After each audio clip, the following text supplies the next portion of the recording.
Hey everybody, I found another Curious George book. He goes fishing today.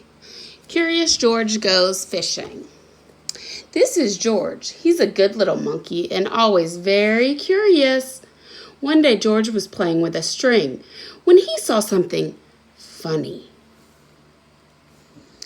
He saw a long string on a long stick being carried by a big man. What could the man be doing with a string on a stick? George was curious. The man was on his way to the lake, and soon George was on his way to the lake too.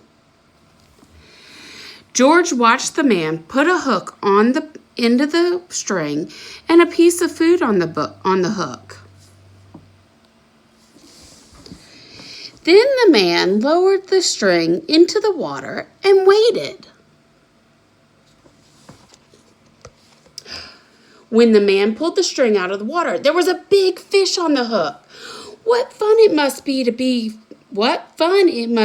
to fish. George wanted to fish too. He had string. All he needed was a stick. And he knew just where to get one. George ran home as fast as he could.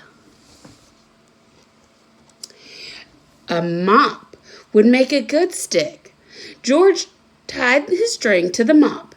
Now he was all set to fish, or was he? Not yet. George had to have a hook, and on the hook something that fish like to eat. Fish would like cake, and George knew where to find some. But where could he get a hook? Why, there was a hook on the wall. He would have to come out. It would have to come out.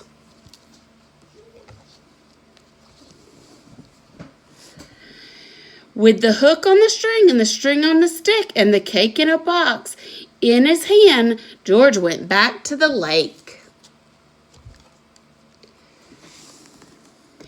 He put some cake on the hook and lowered the string into the water.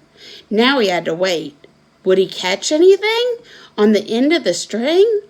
George was curious. The fish were curious too. All kinds of fish came to look at the string. Big fish and little fish, red fish and yellow fish, and blue fish. One of them was near the hook. The cake was just what he wanted. George waited. The string shook. But when George pulled the string up, there was no fish on the hook, and there was no cake on the hook either. The fish just took the cake and swam away. Well, if George could not get the fish would not get the cake. George would eat it. The cake was just what he wanted, too.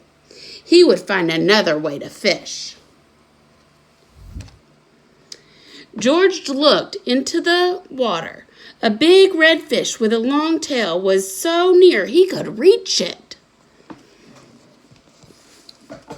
Could he catch a fish without string? George got down as low as he could and put out his hand. Splash! Into the lake he went. The water was cold and wet. George was cold and wet too. This was no fun at all. Now George is all wet. When George got out of the water, his friend Bill was there with his kite. "My, you are wet," Bill said. "I saw you fall in, so I came to help you get out. Too bad you did not get a fish, but it is good the fish did not get you. Maybe now you can help me fly my kite." George was happy to help. It was a windy day, and soon George was dry and the kite was flying high. He watched it go up and up and up. What fun it was to fly a kite. It would have been fun to catch a fish on the end of a string, thought George, but flying a kite on the end of a string was even better. I hope you guys have a great day, and I have a few more George books, and I have a couple other books that I hope you guys like, and I will get on and read those later. Bye.